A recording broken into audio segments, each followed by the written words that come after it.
Here over a subscribe second in the mailbox. Want to maybe some comics. Someone told me to beg for the Cash App, grab comic by Cecil. So I am doing so now. I would like to read it when you're done with it. So no, you don't have to send new comics. Why would you? No, you can use comics. Use comics are the way of the world. So sorry to do this vertically, but Twitter doesn't display it correctly on this phone for some reason. Maybe I don't know. The phone is too small. So the Marvels. Wow, what a opening image that is. Best of luck to you guys. So the machine is, I mean, this stuff just looks so friggin' like made for TV kind of stuff. So the machine is ramping up to push this woke, diverse abortion. And Forbes did an article and they said no expense was spared, except the budget was $130 million. So yes, in fact, you could say that about $100 million in expense was spared because a movie like this should have been over a $200 million budget. But Disney knows they have to make the movie with these three marginalized and oppressed women of colors and diverse vagina, but they're slowly learning their lesson about bloated budgets. They know that the first movie making a billion was only because it was between the two biggest films in history. And you can look at the Wakanda film. It did over a billion also, and then the sequel, it actually, I mean, it did okay, but it did about domestically at least about half what the first one did because I mean the lead actor had passed from cancer at 43, which sucks, but they didn't replace him and they used the female actor. It's like she's likable, but and she's okay in the role and all that, but it's like it's called the Black Panther, and female led movies. I mean, you really have an uphill battle. And there's like been no shortage of movies, female-led movies, of the past 10 years that have like you've seen what happens when they. Oh no! This is gonna like you didn't learn the lesson from the first one that really made the radar was Ghostbusters 2016, and then you have something like Birds of Prey, and they just absolutely panicked when they realized like no one was going to see this, so they're changing the title as the movie is out. All kinds of bizarro marketing, try to sort of things. Anyway, so the first Marvel is between the two biggest films in history. So people don't really give a damn about these characters, or even looking at these characters if they'd be able to name them. I mean, because the stuff is sourced from the comic books, and nobody's reading comic books anymore. But I mean, now it's cut loose from comics, where it just doesn't matter. It's just people in costumes doing kind of stupid stuff.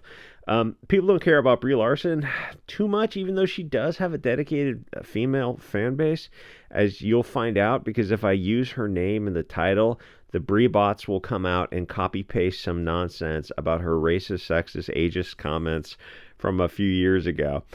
I don't see the attraction to Brie Larson. She seems like an emotionless robot to me. All I can say is that she has a YouTube channel and she does these fitness videos, and I checked it out for a few minutes. She's in great shape. I mean, she looks like she has not touched a carbohydrate in a decade, and she is lean and fit. She's putting in the work for sure. And occasionally she will take her milkers out to play if she needs some publicity.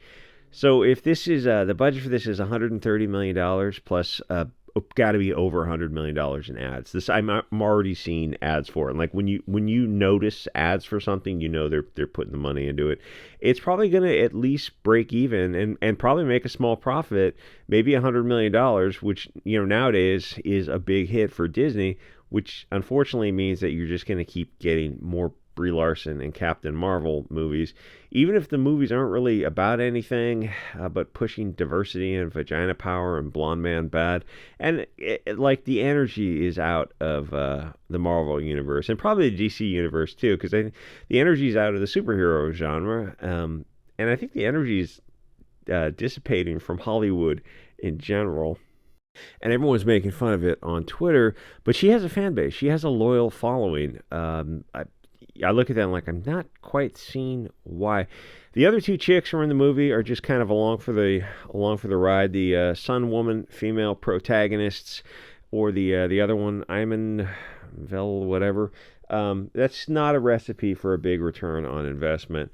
So they sort of had to bundle them along with the blonde Brie Larson, at least who's easy on the eyes.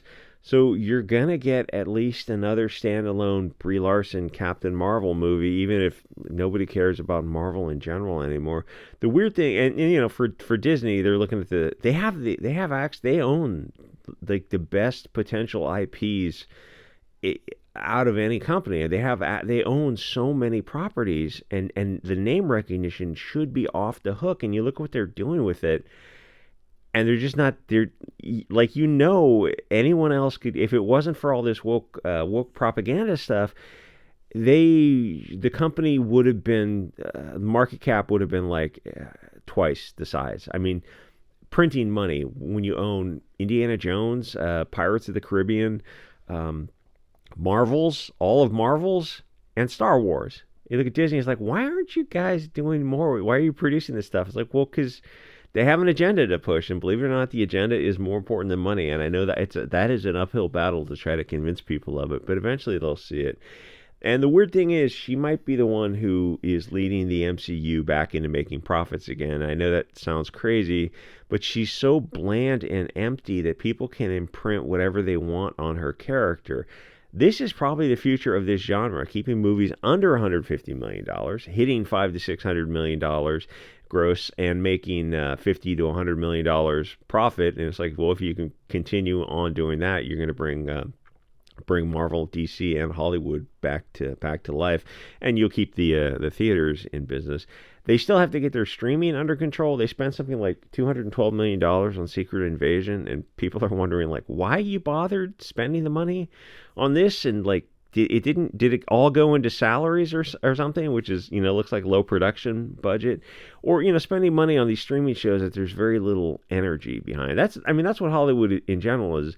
There's very little energy behind anything in Hollywood. The Barbenheimer thing, the Barbie plus Oppenheimer, they are pushing the hell out of that. But it's like, so that's the one event you have. They're gonna film it where Oppenheimer is 3 hours and Barbie's, I guess, 90 minutes, maybe 2 hours. And they're gonna film them back to back or something. So I don't know, maybe you buy one ticket at some theaters if you want a 5-hour movie going experience. Good luck with that. I can't imagine either one of those films is going to be the knockout that people are expecting. So Disney streaming is a little bit different because, weirdly enough, the new shows don't have to be great. They just have to have a lot of stuff available. And the Marvel stuff has obviously a built-in base, even when the shows are underwhelming. People like the name recognition and I don't know, they like the universe. Even when the stories are just kind of sitting there, they like the characters, they like the comic books when they're younger, they would just want to see that universe continued. And some of the stuff is in continuity and canon of continuing into the big screen releases, was what people are really on board for. But it does, Marvel kind of ended with that last Avengers movie, and that was a few years ago. I know they're trying the next phase, and you look at, so how has the next phase been for, what did Ant-Man was Ant-Man 3 was an out-and-out bomb. And if you're looking at Marvel a few years ago and you said, yeah, Marvel's going to have these superhero movies bombing, it's like, that, you're going to have to work to make them bomb. And then you look at the movies, it goes, yeah, they did work to make them bomb. Anyway, the thing is with Disney streaming is they're not selling individual shows like Amazon is. They're selling the monthly subscription, which I think varies from, I don't know, like $10 to $20 depending on the advertising level or something. So as long as people think that subscription is worth it, Disney's going to keep putting out these shows that they're sort of subsidizing. It's sort of not, I guess it's kind of a lost leader. It's just to get you in the door. And also Disney is run by lizard people who don't care about money. They're mostly concerned about brainwashing your kids so that they can push this kind of woke cancer, because there's no way you look at this kind of stuff and go, it's a 3 female protagonists, and I think there's a woman director or something. It's going to be very, very vagina centric, and you can look at the marketing on this and you go, okay, well, it's $500 to $600 million is probably what it's predicted. So it's like it's going to be solidly profitable. But then you look and go, so what if it was not so female centric, and it had like 3 hot chicks instead of like 3 chicks who aren't threatening?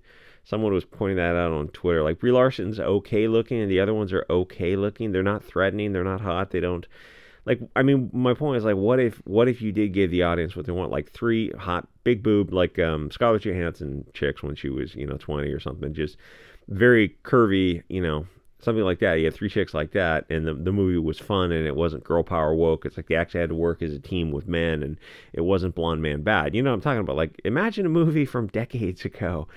Yeah, but the thing is, it would also make a lot of money. And they're not doing that, and they know it would make a lot of money. Yeah. There'd be like 50,000 Twitter cat ladies who would be outraged over, um, some girl in a low cut top with her, milkers jiggling around on screen. I mean, it couldn't be too over the top, but like just imagine Scarlett Johansson from those movies from a decade ago. Like you get three chicks like that. It's like, oh well, then you're talking about a movie that's probably going to do a whole lot better. Yeah, so I mean that's probably another $200 million in profit. Why wouldn't you make those movies? Because they're not about making movies for profit. This is a cult. It's a religion to them. It's the cult of globalism. Anyway, like, comment, subscribe. Check out the links below, and I'll see you guys on the next episode.